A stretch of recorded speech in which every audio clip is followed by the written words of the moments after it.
पोरांची तब्येत बिघडली. सचिन हावळे पाटील जरांगे पाटला सहकारी आहे. ते काल परवा हे आले होते दादाकडं, हा विषय सांगितला. आता 3 दिवसापासून इथं बसलेले आहेत. आज जवळजवळ 6-7 पोरांची तब्येत बिघडली. आता त्यांना आपल्याकडून काही लेखी आश्वासन काहीच दिलं जात नाही आहे. म्हणजे त्यांना ठोस आता 3 वर्षापासूनचा हा विषय. आता कसं होतं, तुम्ही त्यांचे मायबाप आहे, तुम्ही याच्यावर सिरियसली घेतलं पाहिजे. दुपारी आम्ही तुम्हाला भेटायला आलो पण तुम्ही चालले गेले होते, म्हणून आता तुम्हाला भेटायसाठी पुन्हा आम्ही आता 28 तारखेला तो विषय घेतो. 29 ऑगस्टपासून आमचं उपोषण चालू होते आंतरवालीला. हा विषय 28ला आम्ही तर घेतोच आहे, 29ला ते तर आम्ही तर फॉलोअप घेऊच. पण आता कसं असतं, मी सकाळपासून त्यांना 2-3दा उपोषण सोडायचे हे केले, त्यांची मानसिकता केली. त्यांचं काय म्हणणं आहे, आम्हाला लेखी पाहिजे. पण आता तुम्ही समाधानकारक त्यांचं हे करा, म्हणजे कसं होतं त्यांना उपोषण मागे घेण्यासाठी. आणि तुम्ही त्याचं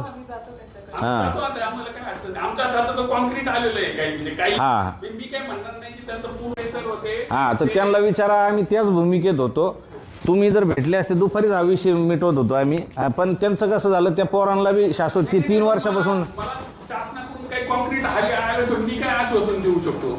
उद्या शेवटी शासन यंत्रणा आहे. मी त्याचा एक छोटा खालचा पार्ट आहे. त्यांनी जर वरतून सांगितलं 3 महिन्या पहिले पण झाला होता सर हा विषय. हो झाला होता.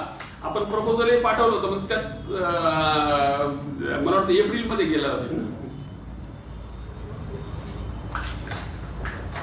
मग आता तर तसा विषय पुन्हा होणार नाही ना. नाही आता जेवढं आहे ते शासनाने अप्रुव्हल देऊन पाठवलेलं आहे. काही टक्केवाढ पत्रही दाखवत त्यांना. प्रत्येकाची वेगळी श्रेणी आहे, कोणाची किती वाढली. कारण त्यांचे लेकरं बाळा तुम्हालाच आशीर्वाद देतील साहेब. तुम्ही आज आपलेच अधिकारी म्हणल्यावर काही विषय नाही. फक्त तुम्ही पर्सनल लेवलला तुम्हाला पूर्ण ताकद लावून विनंती, तुम्हीच ते आता हँडल करा. आपण पण ताकद लावा. आम्ही तर लावतोच. आम्ही 29ला तेच करणार आहे. मी आता साहेबांना भेटलो, त्यांना सगळं पॉझिटिव्ह बोललो. तुमचं 3 वर्षापासूनचा हा विषय, तुम्ही आत्ता 3 महिन्या पहिले त्यांना आश्वासन दिलं होतं, ते आश्वासनचं हे झालं नाही.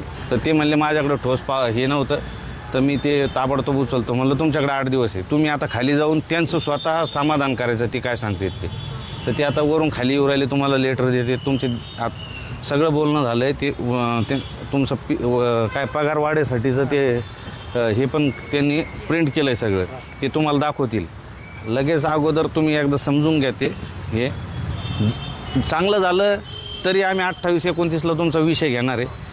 तुमचा सारथीचा, महामंडळाचा, कुणबी दाखल्याचा तो विषय आम्ही सगळं 28-29च्या याच्यात घेणार आहे.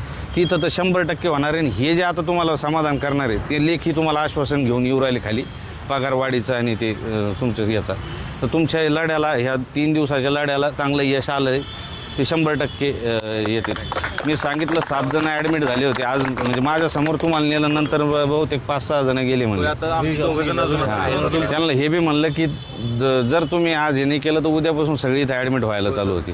तर ते पण तुम्ही आपल्या लेकराचं हे, त्यांचे लेकरं बाळं तुम्हाला उद्या आशीर्वाद देते ना, त्यांचे आशीर्वाद घ्या ना. जर समाजाचं तुम्ही, आम्ही तर पायाला भिंगरू लावून फिरतोय ना म्हणलं रात्रंदिवस, तर ते एक 10-15 मिनटात तुमच्याकडे येतील आणि वैयक्तिक भेटतील. आता ते निघून जाणार नाही.